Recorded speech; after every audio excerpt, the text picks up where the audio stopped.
I started jiu-jitsu in 1995 when I saw Royce Gracie in Ultimate Fighting, and I called up the Gracie Academy and got on their mailing list and sent out for their tapes.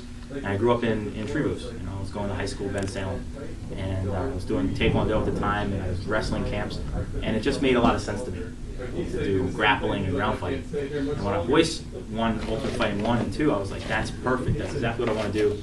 So here I was, a young guy, just turned 16, and I called them up. Is there a place I can train? And they said yes. In Philadelphia, we have Steve Maxwell. He's like the only guy. He used to come out there every other month to do privates, spend thousands of dollars with the Gracies, and then he'd have Royce out. So the first Gracie that I met was Helson Gracie, who had flown all the way in from Hawaii. So this is like the first time I'm walking into the gym. I'm like, oh my God, this is the real deal. You know, this is it. This is what I want to do. So from 16 to 19, when I graduated high school, so I trained for like 3 years, and that's every day. It was a different culture back then because it was everybody that was involved in martial arts was trying to find the real jiu-jitsu training environment, and there really wasn't a lot out there. There wasn't a lot of Brazilians all over the United States, just a few that were in California. If your name was Machado or Gracie, it was probably one of Elio's sons, like Hickson, for example. So I felt that I was in the right place at the right time, and then when I went out to California for the first time, I was 17, they had the instructors program.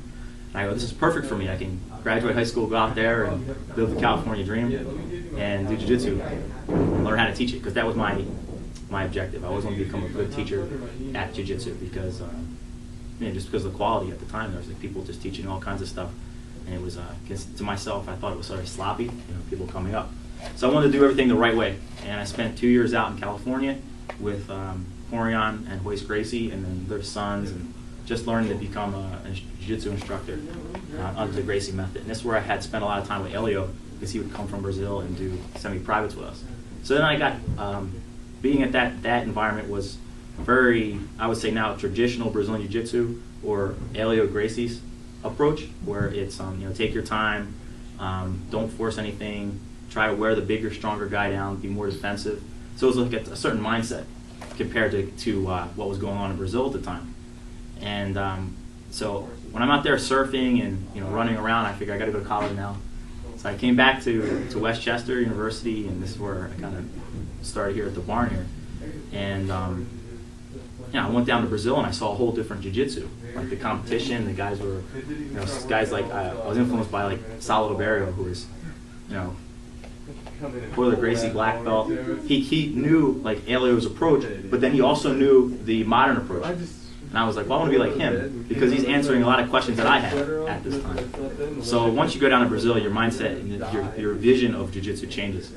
And from there on out, it was, my influence were the Gracies. I got my purple belt from Helson Gracie, my different degrees.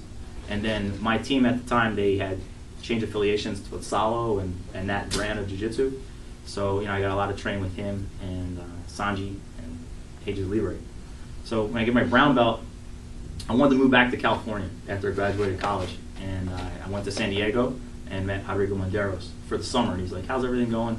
I was like, my teams, everybody opened up their own little schools. And everyone kind of split, so I'm kind of in limbo here. I don't know what I'm going to do. It's been 10 years, and I get to that point where you're like, I'm not a black belt yet. But it wasn't about that. It was just, I just wanted to find the love for jiu-jitsu, and he just invited me to the team, and I stuck with him, and that was it.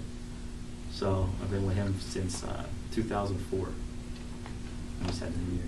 So now, currently, I live in California. I want to go back, and I run a BJJ Revolution team affiliate in Redondo Beach. But that's the short story. If you sit me down and talked about like all the stories of jiu-jitsu, I have many stories, but always, I've never tried to burn bridges along the way.